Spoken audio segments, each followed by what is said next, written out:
Pertama, apa sunnah-sunnah di bulan Sya'ban sebagai tuntunan Rasulullah persiapan ke bulan Ramadan. Saya mohon fokus betul pada hal ini. Saya akan sangat fokus terkait dengan waktu kita dan juga terkhusus dengan, mohon maaf, ini yang paling penting kita praktekkan sekarang supaya Ramadannya lebih berkualitas. Ya. Satu, ada sunnah yang berlaku di malam hari, hanya malam.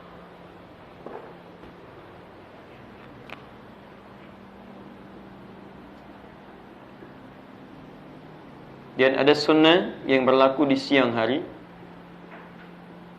Dan ada sunnah yang tidak dibatasi dengan siang ataupun malam. Keduanya. Ini poinnya. Hati-hati ya, fokus. Jadi ada sunnah di malam hari, ada sunnah siang hari, ada sunnah tidak dibatasi dengan siang ataupun malam, tapi berlaku di keduanya.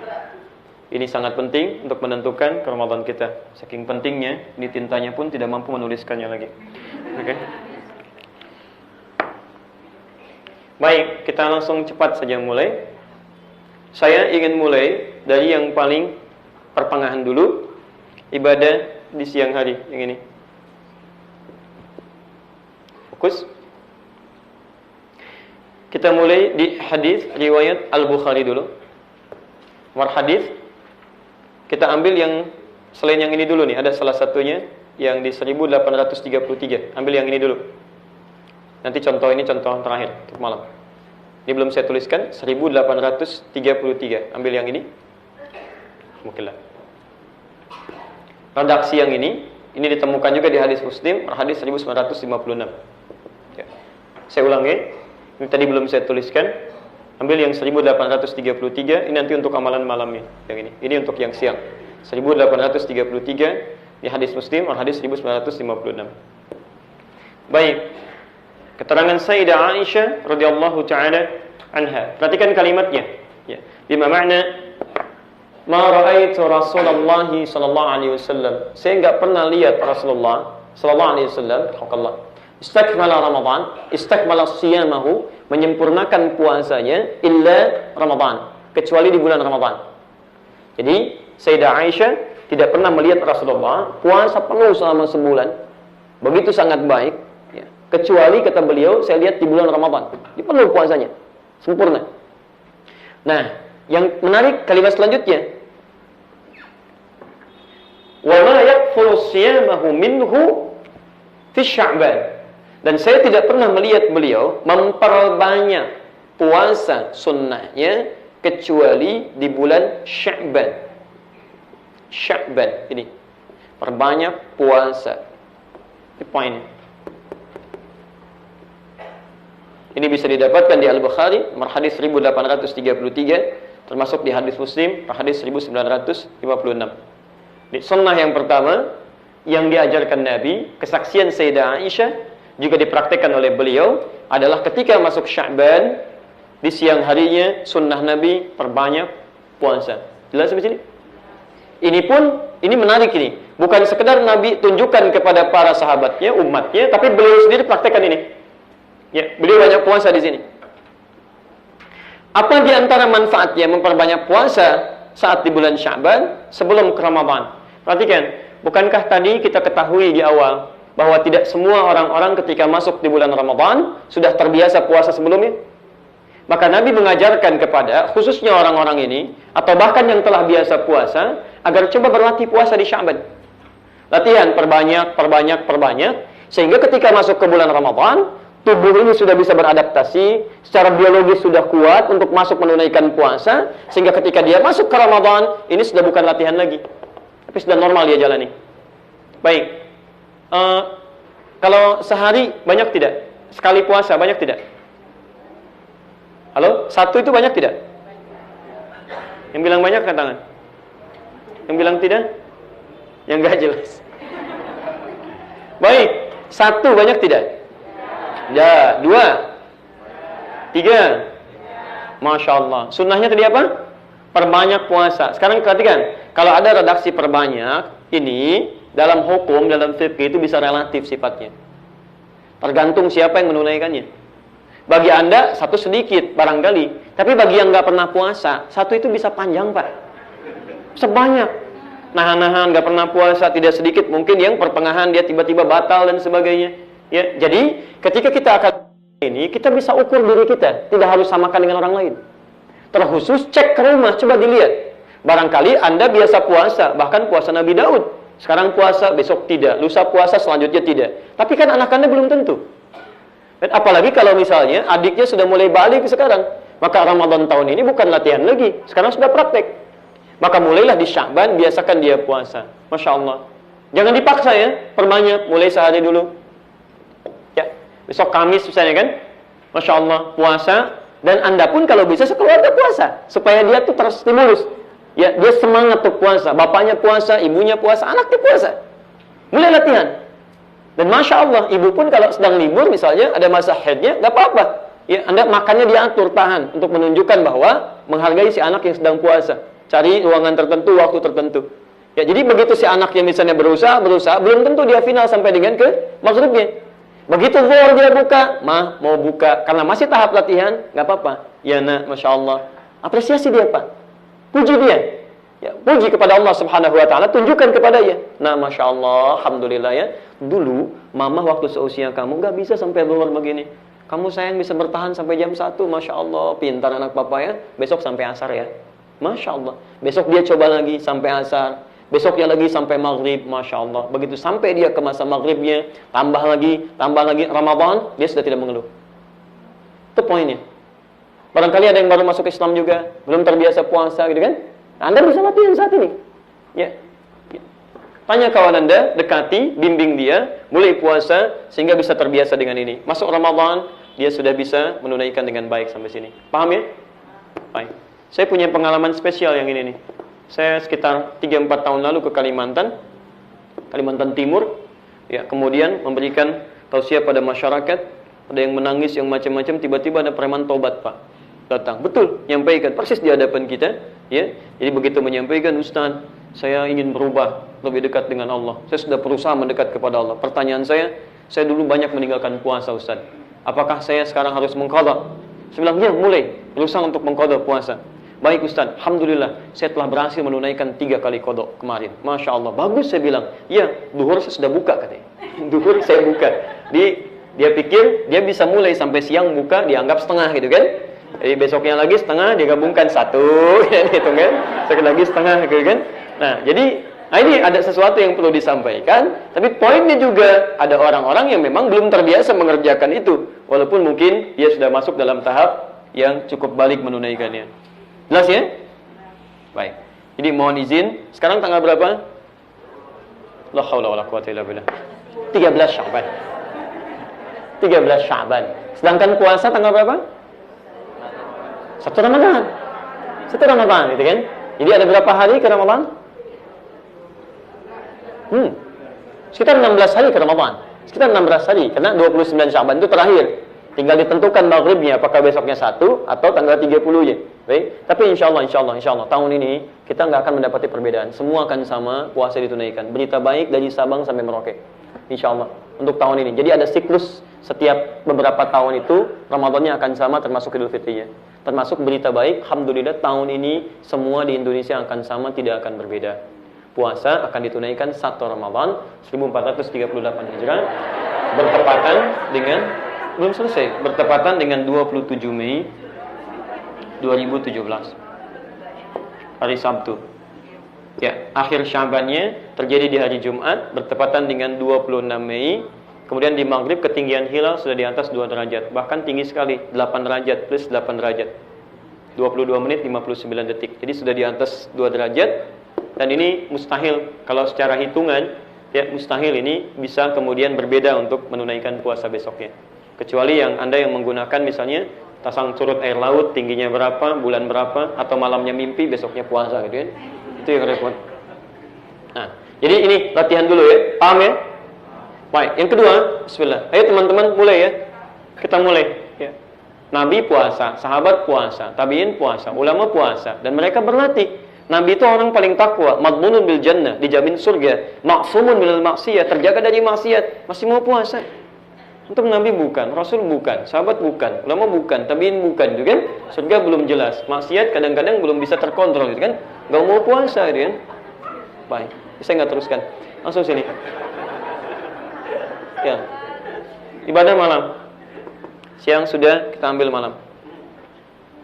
Bismillah. Teman-teman, malam saya spesifik langsung. Sunnah Nabi ya, diantaranya kita mulai meningkatkan ibadah malam itu dibagi pada 3 bagian. Ada yang bentuknya sholat, ada yang bentuknya interaksi dengan Al-Quran, tilawah, qiraah dan sebagainya. Ada yang bentuknya doa dan istighfar. 3 hal ini. Ada salat, ada bacaan Quran, ada doa dan istighfar. Oke, ini khususnya menjelang fajar, disebut dengan sahar, ya, atau jamaknya ashar. Dari Quran surah ke-51 ayat 18, posisi paling kanan di pertengahan, orang-orang yang dipuji oleh Allah. Di Quran surah ke-3 Ali Imran di ayat 16 sampai ayat 17, posisi paling kiri sebelah atas. Baik, saya teruskan. 1, ada sunnah ketika masuk di bulan Sya'ban. Sunnahnya memperbanyak sholat malam. Sholat malam ini jenisnya ada 3. 1, qiyamul lail. Qiyamul lail. Kalau secara bahasa qiyamul lail itu semua sholat malam yang dikerjakan di malam hari. Qiyamul lail, qiyam lail, bangun di malam hari. Di semua sholat di malam hari disebut dengan qiyamul lail. Tapi secara fikih, kalau kita spesifik ingin bahas, qiyamul lail itu umumnya dipahami sebagai sholat ditunaikan di malam hari pasca sholat isya, dan sunnahnya yang tidak diawali dengan tidur terlebih dahulu. Jadi sebelum kita tidur, antum misalnya, mohon maaf, apalagi di hari-hari biasa, misalnya lelah nih, capek, ya, belum bisa diduga, belum bisa bangun malam tahajud, maka Anda bisa lakukan qiyamul lail. Jadi Anda setelah sholat isya, sholat sunnah, biasanya kami suka biasakan tuh di Timur Tengah tuh begitu, sholat 4 rakaat, kan? 6 rakaat, tutup dengan witir 1 rakaat atau 3 rakaat. Kemudian kita istirahat. Nah, jadi poinnya sholat yang ditunaikan sebelum kita tidur, yang tidak diawali dengan tidur, jam berapapun dilakukan, disebut apa namanya? Qiyamul lail. Baik. Beda dengan tahajud. Kalau tahajud itu ditunaikan setelah kita tidur terlebih dahulu. Kita istirahat dulu, tidur dulu, malamnya kemudian bangun, tunaikan sholatnya, baru kemudian tutup dengan witirnya. Itu yang disebut dengan tahajud. Paham? Baik, tahajud misal ada di Quran surah ke-17 ayat 79 sampai 81. Posisi paling kiri di atas sampai agak ke pertengahan. Wa minal laili fatahajjad bihi nafilah. Di antara sementara malam silahkan tunaikan tahajud. Baik, sedangkan qiyamul lail, hati-hati. Ketika dimintakan kita mengerjakan secara umum, Allah minta bangun, Quran surah ke-73, khususnya dari ayat 6 sampai dengan ayat yang ke-20. Nah, sifatnya apa? Lihat sifatnya. Lihat sifatnya. Kalau Anda belum pernah terbiasa mengerjakan, itu ada isyarat di Quran, jangan banyak-banyak dulu. Baca bahkan yang ringan-ringan dulu. Ya, kalau bahasa Nabi, di hadis riwayat Muslim, nomor hadis 749. Riwayat Ibnu Umar radhiyallahu taala anhuma. Ini. Salatul laili mathna mathna. Salat malam itu tunaikan dengan minimal 2 rakaat, 2 rakaat.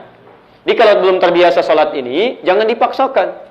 Papa, kita sesuai sunnah Nabi, yuk mah, biasakan supaya kita maksimal seperti Nabi. Langsung 11 rakaat, Masya Allah. Besoknya nggak sholat lagi. Ya. Ini yang repot. Jadi kata Nabi saja, itu menyarankan pada kita, ayo coba biasakan dulu, mulai 2 rakaat. Kan? Terus 2 rakaat lagi, 2 rakaat lagi. Wa idza khasya ahadakumul fajra. Kalau khawatir fajar akan datang, mungkin Anda bangunnya sedikit terlambat menjelang fajar. Dapatnya cuma 2 rakaat, bisa. Atau Anda mulai terbiasa banyak sampai menjelang fajar, tutup witir dengan 1 rakaat. Tapi poinnya, mulai dulu terbiasakan dengan 2 rakaat. Ya. Ayo kalau bisa saya menganjurkan ya, ayo biasakan. Ya, mulai Sya'ban ini, ya walaupun Anda mau tahajud malamnya atau tiba, usahakan dulu bangun sebelum tidur. Kalau bisa sekeluarga, Pak. Antum laki-laki jadi imam. Ya, antum imam misalnya, ya. Belakangnya istrinya, anaknya, ayo sholat, biasakan. Ya, boleh untuk latihan boleh. Untuk Anda berlatih supaya membiasakan ini, supaya tahu juga bacaan dan praktek, gak ada masalah. Karena Nabi pun pernah beliau kemudian sholat, di belakang diikuti oleh Ibnu Abbas untuk mengetahui sholatnya Nabi. Pernah gitu, beliau sedang sholat, tiba-tiba Ibnu Abbas di belakang, ditarik oleh beliau, disejajarkan oleh Nabi SAW. Sholat apa itu? Bukan sholat fardu, itu sholat sunnah, sholat malam. Di rumahnya Sayyidah Maimunah, ditunaikan dengan 13 rakaat. Hati-hati ya, hati-hati. Saya sering memberikan masukan bahwa ada orang-orang yang menolak untuk sholat berjamaah di malam hari, tapi anehnya menggunakan hadis yang sama untuk kasus yang berbeda. Misal, saf kita kalau kita berjamaah, misal imamnya satu, dan pasti imamnya satu, kan? Makmum satu, jadi imam satu, makmum satu, kan? Ini safnya sejajar, sejajar. Jadi ini imam, ini makmum. Pernah dengar itu? Yang ikhwan laki-laki sejajar kan? Hadis apa yang digunakan untuk itu? Yang ini. Tapi tanyakan kembali, itu sedang sholat apa Nabi? Kan bukan sholat fardu, itu sholat malam. Sebagai latihan untuk Ibnu Abbas. Jadi beliau sholat, Ibnu Abbas di belakang menjadi makmum. Kenapa Anda bisa mengatakan sholat malam itu nggak ada dalilnya? Itu bid'ah. Tapi Anda mengambil hadis ini untuk mengatakan saf sholat kita sejajar. Kan aneh. Anda menggunakan hadis yang sama untuk satu kasus, tapi menolak hadis itu kasus yang berbeda. Padahal pekerjaannya berlangsung sama. Mereka sedang sholat malam, di belakangnya ada makmum, disejajarkan oleh Nabi. Artinya kedua-duanya berlaku. Hanya persoalannya, kapan kemudian Nabi mengajarkan itu? Ya, maka dipahami oleh para ulama, Ibnu Abbas sedang berlatih, masih kecil, diajarkan bagaimana suasana sholat malam plus dengan bacaannya. Maka di sini disimpulkan, Anda boleh kalau ingin praktikkan sholat malam dengan tujuan bisa membiasakan kepada anak-anak atau kepada keluarga. Kalau sudah biasa silakan masing-masing bangun, tunaikan, mohonkan hajat masing-masing dan sebagainya. Mengerti sampai sini? Baik. Jadi Bapak Ibu sekalian, lihat, hidupkan malam ini, ajarkan. Dan kepada anak-anak lihat, bangun malamnya cukup bagi mereka faqra'u ma tayassara minal Quran. Kata Al-Quran baca yang ringan-ringan. Ringan-ringan aja, nggak usah banyak-banyak dulu. 2 rakaat ringan. Dan ringan itu bisa relatif. Bagi anak-anak ringan itu rakaat pertama qul huwallah, kan? Rakaat kedua misalnya qul a'udzu birabbil falaq, atau ini al-falaq, ini an-nas. Begitu antum jadi imam hari pertama al-falaq, kedua an-nas, kedua lagi al-falaq an-nas. Besoknya anaknya tanya, "Pah, kok al-falaq melulu sama an-nas?" Ah, berarti yang nanti Bapak tambah 4 rakaat ya. Ad-duha dengan alam nasyrah. Selanjutnya 3 dan 4-nya al-falaq an-nas. 2 hari berikutnya 4 rakaat. Tutup dengan witir. Naikin lagi. Bisa relatif. Kalau Nabi ya seringan-ringannya Nabi 100 rakaat. 100 ayat, maaf, 100 rakaat. 100 ayat. Rakaat pertama. Betul. Pernah Hudzaifah al-Yamani, Al-Mughirah bin Syu'bah, Abdullah bin Mas'ud datang kepada Nabi, kepada Sayyidah Aisyah. Di Al-Bukhari nomor hadis 2008 sampai 2012. Ini suasana ini nih yang dihidupkan. Ya kata mereka, kaifa kanat salatu Rasulullah sallallahu alaihi wasallam? Bagaimana salat malamnya Rasulullah? Kata Sayyidah Aisyah, jangan ditanyakan bagaimana bagus dan panjangnya bacaan beliau. La tas'al an husnihinna wa thalihinna. Penasaran dari situ, berapa malam berikutnya diikuti salat di belakang Nabi. Masya Allah. Ternyata luar biasa. Rakaat pertama bacaannya tuh indah, khusyuk, tenang, nyaman, kan? Enak bacaannya itu. 100 ayat kata Hudzaifah al-Yamani. Rakaat pertamanya itu 100 ayat. Jadi kalau berhenti beliau di ayat tertentu terkait dengan doa, beliau berdoa dulu. Ayat surga, beliau memohon kepada Allah supaya umatnya masuk surga. Neraka supaya dijauhkan dari neraka. Itu indah sekali. Kadang-kadang kata Abdullah bin Mas'ud pernah lewat daripada itu. Jadi begitu mengimami rakaat pertamanya 100 ayat Al-Baqarah lewat sampai ke Ali Imran. Al-Baqarah 286 ayat, Ali Imran 200 ayat. Dikira Abdul Mas'ud akan ruku, ternyata nyambung ke An-Nisa. An-Nisa 176 ayat, 5 juz 4 halaman. Di rakaat pertamanya ringannya Nabi bisa 5 juz 4 halaman. Besoknya ketiganya enggak ikutan lagi. Ya.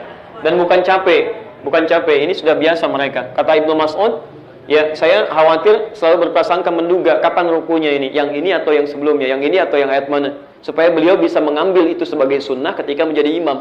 Karena sering menebak, kayaknya beliau memilih untuk memisahkan sholat di malam-malam berikutnya untuk mengambil kebiasaan sholat dari ajaran Nabi. Tapi poinnya, beliau itu tenang, nyaman. Bahkan setiap 2 rakaat berhenti dulu, duduk sejenak. Beliau bacakan, Masya Allah, Allahumma innaka afu tuhibbul afwa fa'fu anni. Jeda, baca lagi. Jeda, baca lagi. Sesuatu yang dikerjakan dengan tenang, nyaman. Bahkan ada jeda untuk rehat sejenak. Itu sifatnya disebut dengan tarwihah. Saya ulang. Tarwihatun. Gini.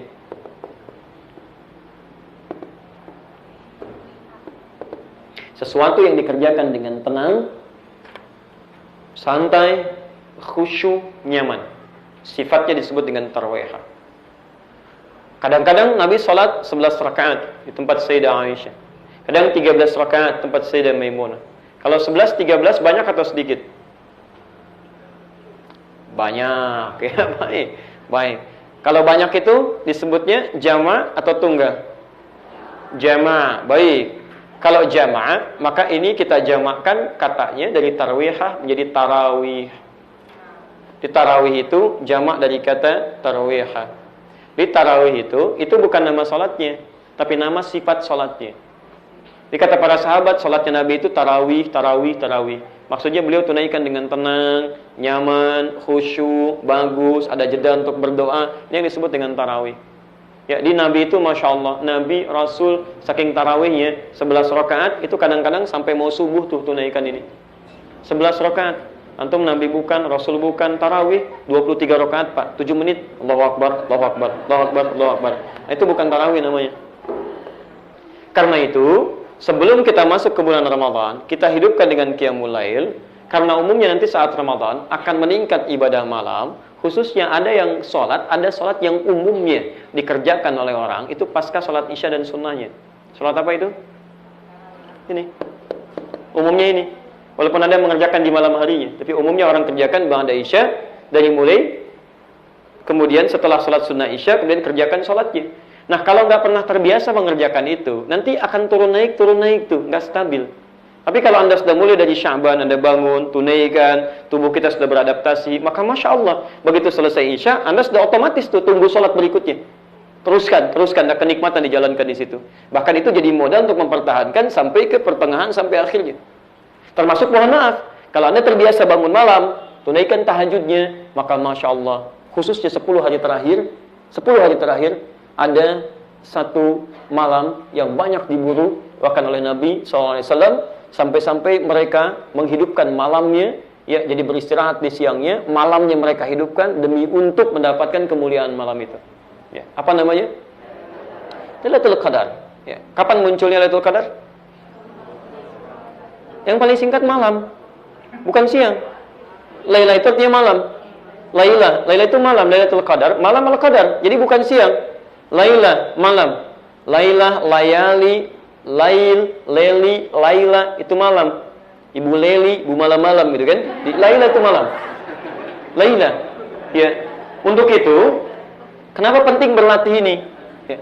Kenapa penting berlatih ini? Anda hidupkan malamnya. Silahkan bangun, sholat, dimulai-mulai Sya'ban. Malam-malam Sya'ban bangun, silahkan. Mau awalnya kita sudah ke pertengahannya sekarang.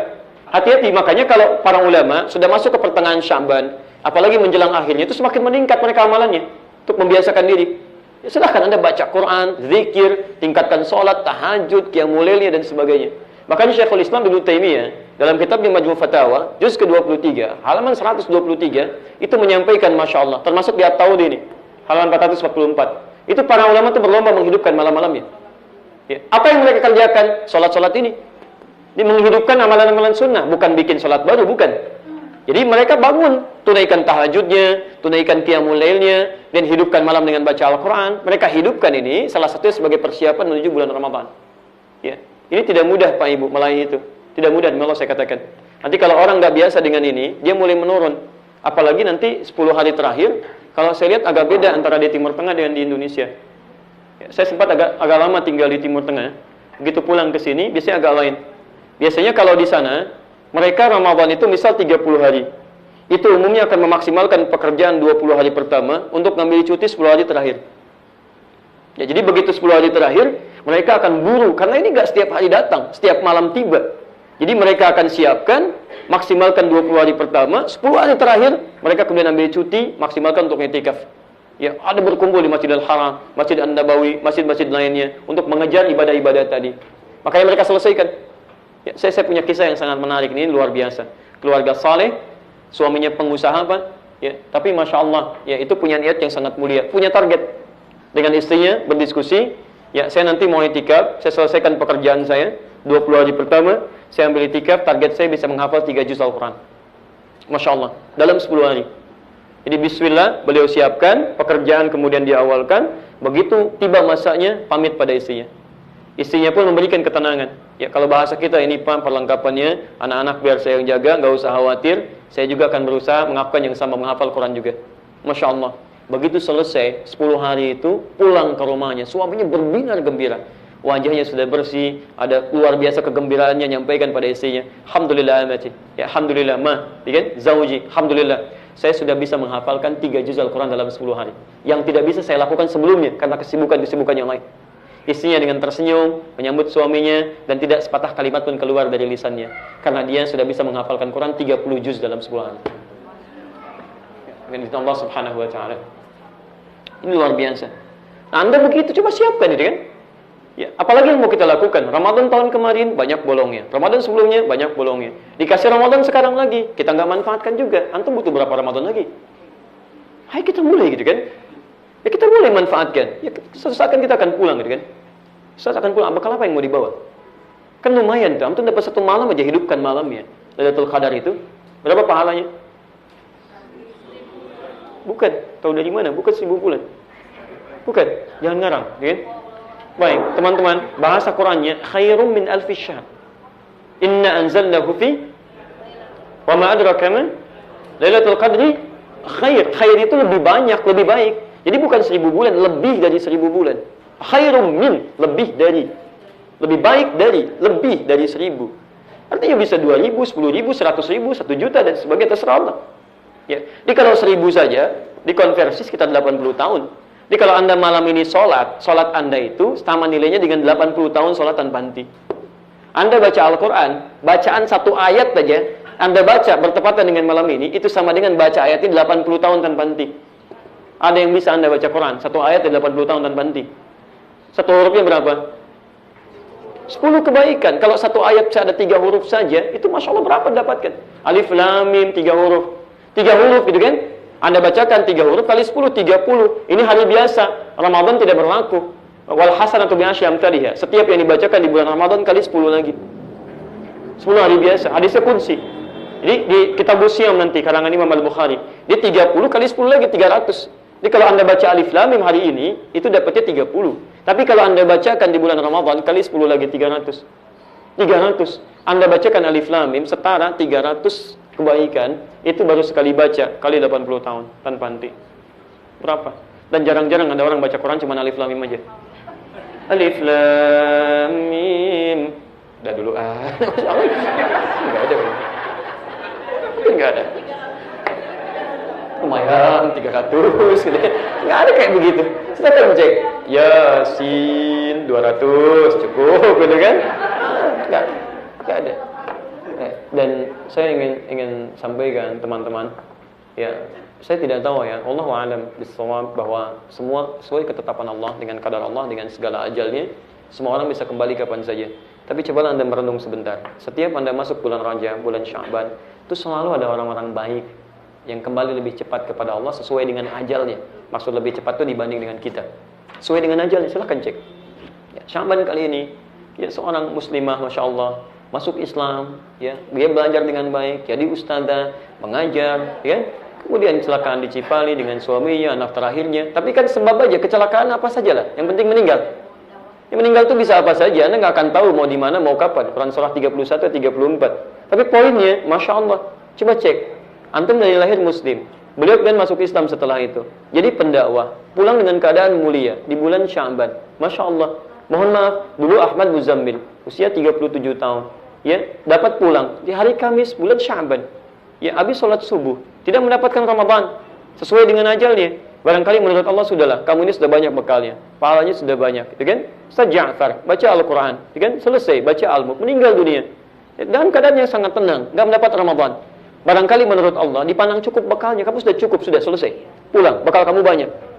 Ini kamu hadi hidayat, yang lainnya macam-macam, masih butuh Ramadan tahun ini. Jadi kalau Anda diberikan Ramadan tahun ini, masih belum Anda maksimalkan juga, Anda butuh Ramadan berapa lagi? Dan yang paling aneh itu kita sadar bahwa banyak kurangnya. Kalau dikatakan banyak pahala, tidak. Merasa banyak dosa, iya. Kalau Anda sadar banyak dosanya, kenapa Anda tidak memburu pahala untuk menghilangkannya? Jadi kalau yang dulu-dulu sudah banyak yang sia-sia, sisanya jangan disia-siakan lagi. Kan aneh, orang merasa dulu banyak yang sia-sia, diberikan kesempatan masih disia-siakan. Makanya tidak sedikit orang yang nanti menghadap Allah minta kesempatan untuk kembali. Ada di Quran surah 63 ayat 9 sampai 11. Fa asaddaqa wa aqum minas salihin. Ya Allah, berikan kesempatan lalu sejenak ya Allah untuk balik lagi mengerjakan amal saleh. Maka itu, ini ada kesempatan. Kita nggak tahu Ramadan dapat atau tidak. Tapi kita ada di bulan Sya'ban, maksimalkan betul. Malamnya kita hidupkan, silakan. Baca Quran nggak ada masalah. Ayat apa saja, surat apa saja, nggak harus dibatasi. Mau baca Yasin, silakan. Al-Baqarah, silakan. Ali Imran, silakan. Yang tidak tepat itu Anda batasi. Yang benar itu cuma Yasinan. Misalnya kan, baca 3 kali dan sebagainya. Tidak, yang lain benar. Ya, Anda mau Yasinan, silakan. Yang lain Baqarahan. Yang ini Ali Imranan. Isaan, gitu. Bukti saya mau baca Yasin, Yasinan. Kalau kamu apa? Saya Anisaan aja. Masya Allah. Saya Ali Imranan. Ya, kalau papa apa? Baqarahan. Masya Allah. Ada masalah. Ya. Silakan hidupkan malamnya. Anda berzikir dan sebagainya. Ada masalah. Ya, pokoknya begitulah ya. Baik. Jadi ini maksimalkan. Dan saya berikan kabar baik ya. Saya berikan kabar baik. Saya mau berakhir. Kisaran 15 menit lagi. Malikan. Kabar baiknya, setiap amalan yang dikerjakan di bulan Sya'ban itu tidak sekedar dicatat, tapi langsung dibawa naik, disampaikan kepada Allah oleh para malaikat. Allah itu sudah tahu, sudah maha tahu. Sebelum disampaikan, akan dikerjakan, setelah dikerjakan, semua diketahui oleh Allah. Tidak ada yang luput dalam pengetahuannya. Tapi yang paling penting, An-Nasai nomor hadis 2357. Ini. Ketika Usama bin Zaid bertanya pada Rasulullah, ya, 5 oraka, kenapa saya sering lihat Anda puasa banyak di bulan Sya'ban? Ya? Apa kata Nabi? Lihat kalimatnya. Dzalika syahrun yaghfulu fihi an-nas. Itu adalah bulan yang sering orang lalai untuk mengerjakan amal saleh. Karena Rajab biasanya berangkat ibadah, Ramadan ibadah, Sya'ban mulai istirahat. Sehingga tidak ada persiapan ke Ramadan.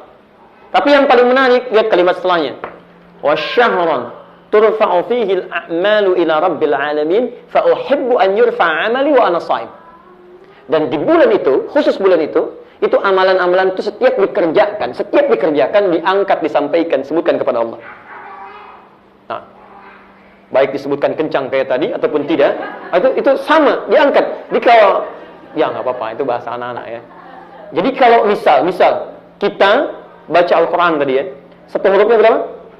10 kebaikan. Anda baca di bulan Rajab misalnya, atau Jumadal Tsani, Jumadal Akhirah, ya, atau di bulan Al-Muharram. Itu bacaan Anda hanya akan dituliskan. Alif Lam Mim, 3 huruf, 30 kebaikan. Dituliskan di kitab Anda khusus. Nanti di akhirat ditampakkan, diperlihatkan pada kita pahala kita. Faman ya'mal mithqala dzarratin khairan yarah. Yang baik diperlihatkan. Bahkan kitabnya juga ditunjukkan, dipegang oleh kita. Quran surah 17 tadi, ayat ke-13 sampai 15, kan? Iqra kitabak kafa bi nafsika al-yawma 'alaika hasiba. Ini kitab kamu, silakan baca. Cukuplah hisab kamu terjadi saat ini sesuai dengan amalan kamu. Anda pernah baca Quran sekian ayat, dituliskan, Anda pegang. Tapi demi Allah saya katakan, lewat lisan Nabi, Sya'ban tidak. Begitu Anda baca Al-Quran, misal Anda bacakan begini, Alif Lam Mim, seketika bukan hanya dituliskan, tapi disampaikan oleh para malaikat. Ya Allah, si fulan baca surah ini. Ya Allah, si fulan bacakan ini. Ya Allah, si fulan kerjakan ini. Ya Allah, Masya Allah. Itu berebut nama-nama hamba Allah yang beramal disebutkan di hadapan Allah. Saya mau gambarkan gini ya. Kalau ada situasi seperti ini, saya panggil 1-2 anak. Si fulan, maju. Bapak Ibu sekalian, Masya Allah, ini anak-anak yang sangat baik, mengerjakan ini, contoh bagi yang lainnya. Kira-kira senang nggak anak itu? Senang. Orang tuanya senang tidak? Luar biasa senang. Jadi bayangkan, disebutkan di hadapan manusia saja begitu senangnya. Nggak usah disebut, dituliskan di majalah. Anda bikin buletin misalnya kan, tuliskan, keluarga teladan, begini. Sebarkan ke masyarakat, diketahui. Masya Allah, jadi contoh bagi yang lain. Senang tidak? Senang, padahal mungkin itu cuma buletin RT yang bikin Anda juga gitu kan, dan sebagainya, dibaca di lingkungan sekitaran. Tapi ada perasaan bahagia di situ. Ya, ketika nama kita disebutkan dalam kebaikan. Maka bagaimana ketika nama Anda disebut di hadapan Allah Subhanahu wa taala? Ya Allah si fulan begini, ya Allah si fulan begini, ya Allah si fulan begini. Nabi saja itu berlomba untuk bisa disebutkan. Kata beliau, fa uhibbu an yurfa 'amali wa ana shaim. Saya sangat bahagia ketika saya disebutkan nama saya, diangkat amalan saya sedang puasa. Karena kenapa Nabi pilih puasa? Karena umumnya orang-orang puasa akan cenderung mengerjakan amalan lebih banyak dibandingkan dengan yang tidak puasa. Silakan, sunnahnya bisa kerjakan, baca Qurannya dilakukan dan sebagainya. Sehingga ketika dikerjakan banyak disebutkan, ya Allah si fulan. Pertanyaan saya, sampai hari ke-13 ini, amal apa yang sudah Anda kerjakan sehingga nama Anda disebut di hadapan Allah Subhanahu wa taala? Itu poinnya. Nah, jadi teman-teman sekalian, ayo maksimalkan ini. Terakhir saya tutup.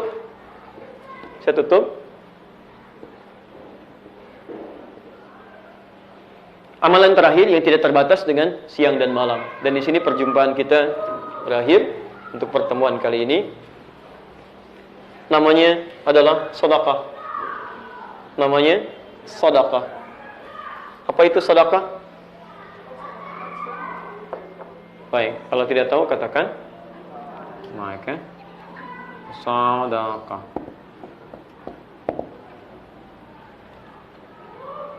Saya percepat. Ini untuk meluruskan pemahaman. Jangan dipersepsikan sedekah itu harus mengeluarkan uang dari saku diberikan sedekah, gitu kan? Nah, itu pemahaman yang mesti disempurnakan. Lihat definisi fikihnya.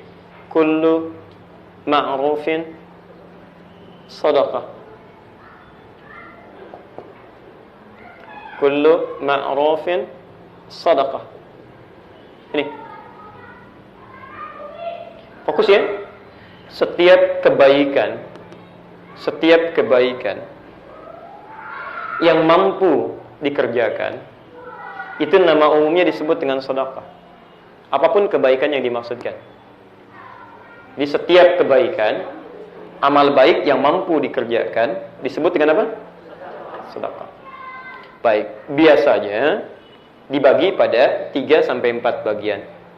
Ada yang bisa dilakukan dengan harta, kedua bisa dengan tenaga, ketiga bisa dengan ide. Kalau nggak ada ketiganya, minimal bisa memperbanyak senyuman kebaikan.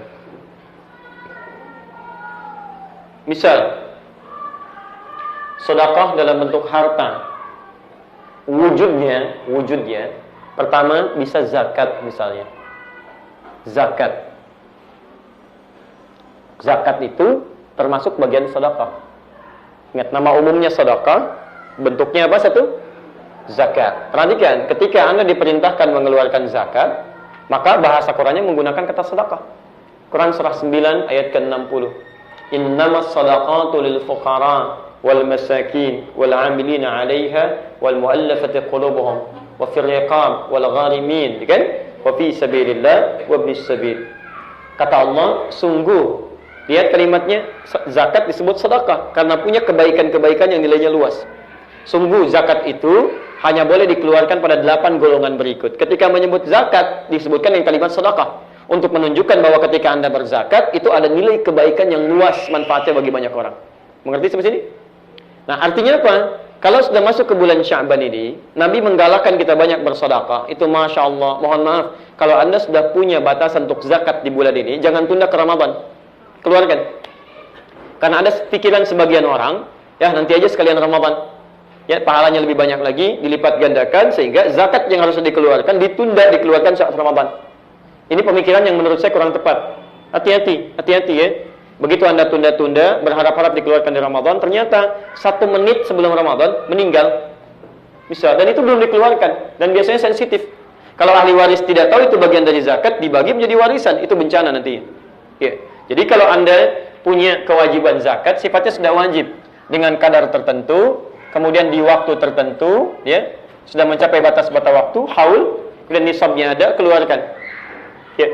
Tapi tidak harus mutlak dihabiskan. Lihat, yang mana yang berhak mendapatkan sesuai porsinya. Kalau masih bertahan sampai Ramadan nanti disebarkan lagi, nggak ada masalah. Tapi di sini, ketika masuk kewajiban zakat sampai di bulan Sya'ban, keluarkan. Paham? Baik, zakat itu hanya dikeluarkan oleh golongan tertentu ketika sampai masa tertentu dengan batas harta tertentu. Tapi kadang orang bertanya, ya Allah, saya belum sampai batas hartanya ke situ, tapi saya pengen beramal soleh, sedekah dengan harta. Dengan apa caranya? Maka turun yang kedua disebut dengan infak namanya. Infak. Infak itu bisa lebih luas. Ya. Zakat ada batasannya. Ya. Sampai sekian, misal 40 juta, 2,5% keluar sekian, kan? Tapi kalau infak tidak. Anda mau punya banyak, mau punya sedikit, gak ada masalah. Ya, Quran surah ke-3 Ali Imran ayat 134, posisi paling kanan sebelah pojok. Alladzina yunfiquna fis sarra'i wad dharra. Ada orang infak dalam keadaan dia lapang, kasih banyak. Ya, borma juga ada masalah. Punya 1.000 mau infak, ya. masukkan kotak, berikan orang yang lapar dan sebagainya. Nggak ada masalah. Silahkan, mungkin di jalan-jalan Anda temukan orang butuh dan sebagainya. Silahkan, galakan ini. Ya, infak. Tapi ini saya mau tekankan sebentar ya. Infak dibagi dua, hati-hati. Lihat praktikalnya. Kadang-kadang suka tidak tepat sini. Infak dibagi dua. Satu, ada infak wajib. Di Quran surah keempat, ayat 34. Posisi paling kiri sebelah atas. Infak wajib. Yaitu infak suami, ayah, kepada istri dan anak-anaknya. Ar-rijalu qawwamuna 'alan nisa bima faddalallahu ba'dahum 'ala ba'dhin wa bima anfaqu min amwalihim. Laki-laki telah dilebihkan dari sebagian hamba yang lainnya. Ya, dan diberi kemampuan oleh Allah untuk mencari infak, disingkat dengan nafkah. Nafkah itu singkatan dari infak. Nah, jadi ada nafkah wajib, infak wajib. Bentuknya pemberian suami kepada istri atau ayah kepada anak-anaknya. Nah, di bulan Sya'ban, Pak, tingkatkan infak itu pada keluarga. Ya, jangan senyum dulu deh. Masya Allah senyum. Pulang dari sini, Masya Allah, Papa, kata Ustaz Adi, Abbas. Masya Allah. Besok gak diundang lagi saya. Baik. Maksudnya bukan itu. Bukan konteks uang belanja ditambah, gitu kan? Bukan konteks ke sana maksudnya. Maksudnya, mulai Anda tingkatkan infak-infak kebaikan di bulan Sya'ban ini terkait dengan persiapan Ramadan. Coba lihat, barangkali istri Anda punya mukena nggak pernah diganti dalam bulan setahun ke belakang. Jilbabnya, anak-anak nggak punya pakaian untuk persiapan tarawehnya, sarungnya, kokonya, dan sebagainya. Maka Masya Allah cari sekarang. Anda kumpulkan. Kemudian Anda berikan pada keluarga. Ada sini sayang, semuanya mama sini. Masya Allah, Allah telah berikan rezeki pada kita. Alhamdulillah. Ramadan tahun ini kita akan mulai tarawih pertama dengan pakaian baru dengan izin Allah insya Allah. Ini punya adik ya, ini punya bapak ya, kita semuanya. Yuk kita nikmati tarawih pertama karena Allah. Ini rezeki dari Allah. Anda menyiapkan pakaian untuk lebaran aja gitu kan. Yang ibadahnya sudah nggak ada. Nggak ada masalah Anda bahagia dengan pakaian baru. Tapi yang jadi persoalan, Anda nyiapkan lebaran, pakai pakaian baru. Untuk apa? Untuk dilihat. Siapa yang lihat? Orang. Ya? Sedangkan Anda ibadah yang lihat Allah. Kenapa Anda tidak senang lihat Allah menggunakan pakaian yang baik? Maksimalkan. Ya, maksimalkan. Dan kalau mau Anda berikan, prioritas pertama itu 5 orang. Ya, terus orang tua. Ada di Quran surah kedua ayat 215, posisi paling kanan sebelah bawah. Yas'alunaka madza yunfiqun? Qul ma anfaqtum min khair falil walidain. Masya Allah, cobalah sedikit nabung untuk orang tua. Anda mungkin sudah cukup. Ya, kirimkan, Mah, ini nanti ya, mau kena untuk persiapan tarawih pertamanya. Pak, ini ya, mushaf yang di rumah kayaknya harus Papa gunakan yang ini. Untuk penyesuaian ini lebih bagus lagi insya Allah. Carikan, cari pahala dari situ. Ya, ada semua dunia difasilitasi. Kursus ini, kursus itu, macam-macam. Kenapa nggak ada siapkan untuk menghidupkan tahfidz di bulan Ramadan? Kursus dari sekarang, perbaiki bacaan. Investasikan akhirat kita. Karena cuma urusan dunia ya perlombaannya kecil. Non-muslim lebih jagoan daripada kita. Ayo kita perbaiki diri dengan lebih baik lagi insya Allah. Karena enak saat dihisab pertama kali di hari kiamat. Dari mana kamu dapatkan harta ini? Ya Allah, dari harta yang paling halal. Keringatnya pun telah engkau ketahui sebelum hamba menerangkannya. Kemana engkau keluarkan? Ya Allah, pertama kali hamba gunakan adalah salat menyembahmu ya Rabb. Sarungnya bicara, kokonya bicara, mulut kebicara karena dikunci, tangan bicara, kaki bicara semuanya. Apa enggak bangga Anda dengan itu? Masya Allah, hisabnya ringan. Antum punya pakaian baru digunakan apa? Kondangan ibu ya, Masya Allah. Dari mana kamu dapatkan?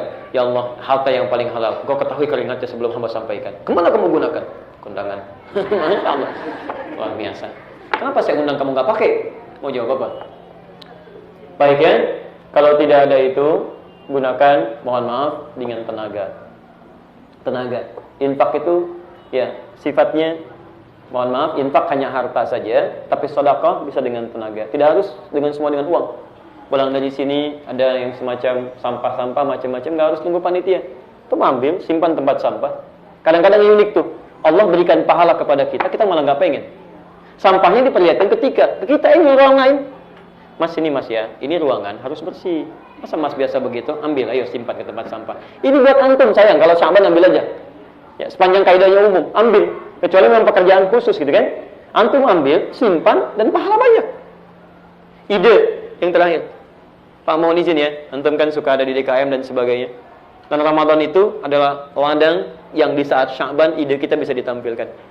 Ya, biasanya kan orang rumuskan, masjid ini insya Allah nanti imamnya si fulan, supaya lebih khusus salatnya. Lalu Anda usulkan, bagaimana Ustaz kalau si fulan aja imamnya, bacaannya enak, nyaman, diuji ternyata bagus. Nanti malamnya yang kultum si fulan Ustaz, bagus ininya dan sebagainya. Masya Allah, begitu dia ngimami, orang datang 100 orang, khusyuk sholatnya, enak, nyaman. Kemudian yang kultumnya merasakan kenikmatan, pahala bertambah. Demi Allah saya katakan, bukan cuma yang mendengarkan, Anda yang usul ide di situ mendapatkan pahala dari semua orang itu, tanpa dikurangi sedikit pun. Hadis Muslim nomor hadis 1893. Man dalla ala khairin falahu ajruhu mithla ajri fa'ilihi min ghairi an yankusa min ajri syai'. Siapa yang bisa menunjukkan pada satu kebaikan dikerjakan oleh orang lain, dia punya pahala yang sama dengan yang mengerjakan dan dikurangi sedikit pun. Jelas ya? Baik. Dan terakhir, kalau nggak bisa ketiganya, harta nggak ada, tenaga belum ada, ide juga belum punya, setidaknya bahagiakan orang lain lewat senyuman. Ya. Basmatuka atau tabassumuka fi wajhi akhika laka sadaqah. Senyum Anda yang membahagiakan, dia cara menerjemahkannya, membahagiakan wajah saudaramu, itu sedekah. Jadi ingat, senyum yang membahagiakan, bukan senyum membuat orang lain jadi kesulitan. Tingkatkan senyum, pulang dari sini di jalan senyum, jalan sampai rumah. Dari mana? Pengajian Ustaz Adi. Masya Allah, saya yang kena juga di situ, ya. Jadi orang salah lagi di situ kan, akhir lagi gitu kan. Nah, jadi sudah. Jadi Bapak Ibu sekalian, teman-teman, itu kita maksimalkan ya. Dipulang dari sini, yuk amalan siang. Dan amalan malam kita hidupkan, termasuk tanpa batasan siang dan malam. Infak tidak harus uang, makanan, pakaian juga boleh. Ya, pakaian boleh, makanan boleh, dan yang terbaik kita berikan. Termasuk saya mohon izin ya, kalau Anda punya sesuatu yang sifatnya hak mustarak, terangkan pada tetangga. Hak mustarak itu hak bersama. Hak bersama. Ini rumah Anda, sini rumah tetangga misalnya. Anda punya tanaman, ya, misalnya taruhlah apel atau rambutan atau mangga, ya, terus bawa buahnya ke saudara ke samping, saya kan, ke tetangga. Walaupun tetangga non Muslim, awas, hukumnya itu hak musyarak, hak bersama. Maka sampaikan, mungkin jadi lahan dakwah di sini. Ya Pak, Ibu, ini mangga saya yang tumbuh di tempat saya, buahnya ke wilayah Ibu Bapak. Ya, ini kalau mau ambil aja, tidak usah izin. Itu hak Bapak Ibu juga. Loh kok begitu? Kan? Oh enggak Pak, ini memang di ajaran agama kami di Quran disebutkan begitu. Jadi kalau tumbuh ke tempat Bapak, itu buat Bapak, enggak usah minta di sini. Wah kok indah sekali di Islam ya. Ada enggak diterangkan yang lain? Jadi dakwah untuk Anda. Kalau dia masuk Islam, pahalanya banyak. Jadi dia bisa ngambil, bisa dapatkan dan nikmat di situ. Besoknya ayam Anda main ke tempat dia. Masya Allah. Dia kira hukumnya sama kayak mangga kan? Dia sembeli. Kemudian dia ngundang Anda pada malam harinya. Masya Allah. Begitu ditanya, enak Pak ayamnya? Iya, ayam Bapak tadi. Luar biasa. Baik ya, cukup dulu ya untuk hari ini. Saya mohon maaf kalau belum bisa sesi untuk diskusi. Pertama, ini jadi akhir perjumpaan kita sebelum Ramadan. Karena itu, ada beberapa materi yang sudah disampaikan. Dan tentunya ada mungkin hal yang baik bisa diamalkan itu petunjuk Allah dan Rasul-Nya. Tapi kalau Anda menemukan kekurangan, sesuatu yang salah, itu mutlak dari saya. Cukup kemudian disampaikan untuk saya koreksi. Setelah itu, tinggalkan pendapat saya, ambil pendapat Ustaz yang lebih baik untuk bisa kita amalkan. Dan jangan sibuk meluangkan waktu kita untuk berbicara hal yang tidak penting dalam kehidupan kita. Jelas ya?